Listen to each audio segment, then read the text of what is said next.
Welcome back to the October edition of Conversations, and I'm really delighted to welcome one of our fine priests for the Archdiocese of Louisville, Father Bill Bowling. Father Bill, thank you for being here for this segment. Thank you so much for inviting me, Archbishop. Absolutely. Just to let people know a little bit about you, Father Bill was ordained in 1997, so now 16 years a priest, and boy, have they been fruitful years. He's currently pastor of two parishes, St. Augustine's Parish in Lebanon, both, by the way, in Marion County, and Holy Name of Mary Parish in Calvary. Father Bill, of course, has worked beautifully in the Hispanic ministry, and also was a wonderful vocation director, so wonderful that he's continuing to work.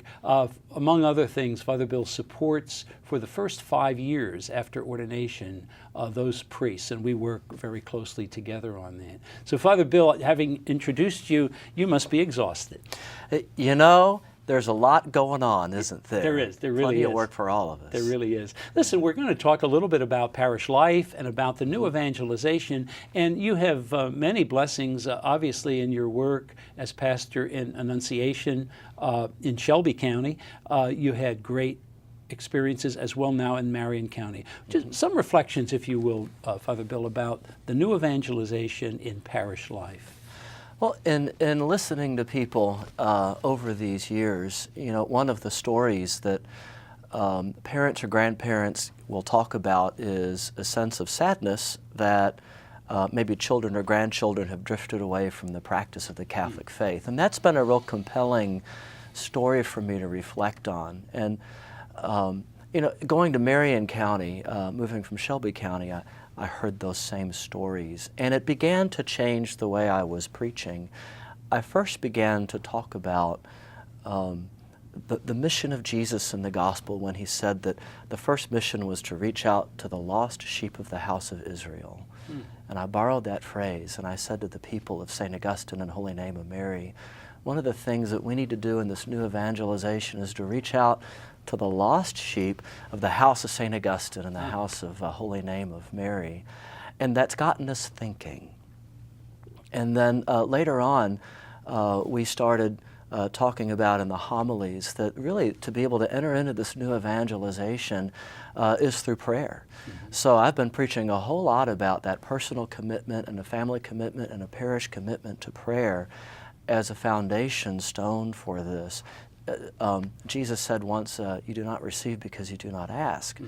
And so I've been asking about this for the courage to reach out to the unchurched and to bring them back home and to help people to begin to pray about this and reflect on it. What a beautiful model too, because as you were talking, it's not a hectic. There's a serene aspect to returning to the Gospels, to returning to our prayer, and letting our Lord uncover what He wants of us to do. They're lucky people having you as pastor. One of the areas where you've done that so well has been with many of the families who have recently and not so recently come into the Archdiocese and who are vibrant members from Latino communities, from many, many parts, most especially from Latin America. Tell us a little bit about that experience. It was an amazing experience. When I began ministry as a priest and knowing some Spanish, I got involved in it right away. Well, it started off at St. X, where they had a language requirement. Oh, high school. Hey, high school students, pay attention. That's right. And there was a mandatory 2 years. And I chose Spanish because they said it was the easiest language to learn. But boy, it sure has been useful. And I discovered that I was good at it. So when Archbishop Kelly sent me to Shelbyville, one of the big reasons was because I knew Spanish and began to engage the ministry there. I learned some important things out there. I learned that those hinge moments of sacramental ministry and liturgical ministry are awfully important to inviting people in. I learned in the Hispanic community that deep importance of family and the family network. It's family networks that bring relatives to settle in similar areas, and the ability to engage people that way in family with baptism and First Holy Communion and confirmation are awfully important. One of the other things that we learned is the importance of retreat ministry. So we began to really engage the youth and the young adults in retreats, and then later on with the older adults with the Acts retreat ministry for the men and the women. And once we started that in Shelbyville, boy, did that take off. Yeah. And I have seen people awakening to their faith with a fire. Yeah. People need a wider experience, don't they? I mean, Yes. people are faithful in coming to a Sunday Mass, but if they don't also have that chance to encounter Christ in a deeper way, your Spanish language has helped you, but also I was told that what's most important is a Spanish heart, corazón español. Huh? And so thank you for that effort. Now, both in Hispanic ministry as well as in your parishes, I know you mentioned reaching out, and somebody just told me about the new bus that you have coming with students from Taylor County to St. Augustine. So I know that you've made very concrete things. Anything you want to say in these last minute or so that we have about the programs you've done, and also any hopes that you would have? Oh, goodness. Well, certainly one of the big ministries in Marion County is our Catholic school. So we really have been talking about the renewal and the growth of that ministry.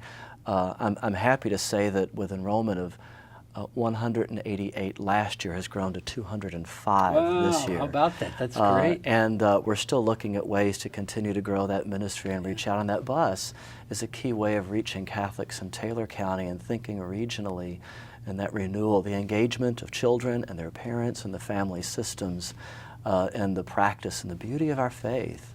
So I have great hopes in the renewal of the church in my own neck of the woods, starting with renewal in my own heart and moving out to all the others. It's that open heart in all these ways, because people are people are people, and we reach out to one another with the love of Christ.